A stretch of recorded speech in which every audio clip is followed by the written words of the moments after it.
ഇത് ചതയമാണ് കുംഭക്കൂർ.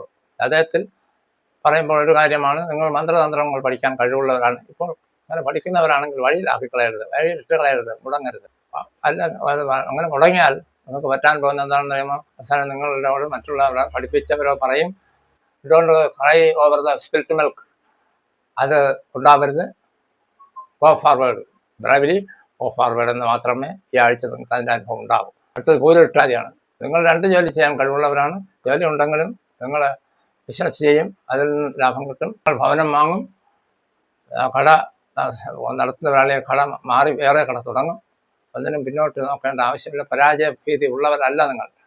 അവരുടെ സന്തോഷമായി മുന്നോട്ട് പോവുക. മക്കളെയും ഭാര്യയെയും ഒക്കെ കൈകാര്യം ചെയ്യാൻ, അവരുടെ ആവശ്യങ്ങൾ നിറവേറ്റി കൊടുക്കാൻ കഴിയുന്നവരാണ് നിങ്ങൾ. ഈ ആഴ്ച കൊള്ളാം, നന്നാണ്.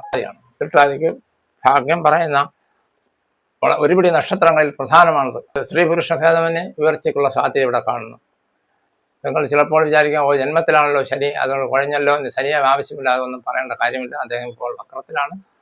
താങ്കൾക്ക് ഗുണകരമായ കാര്യങ്ങൾ പലതും ചെയ്യുകയാണ്. അത് വ്യാഴവും ശനിയും തമ്മിലുള്ള ദൃഷ്ടിയാണ് അതിൻ്റെ കാരണം. നിങ്ങൾക്ക് ശനിയെ പഠിക്കരുത്, അത്രമാത്രമേ ഇവിടെ പറയാനുള്ളൂ. ശോഭനമായ ഭാവിയുണ്ട്.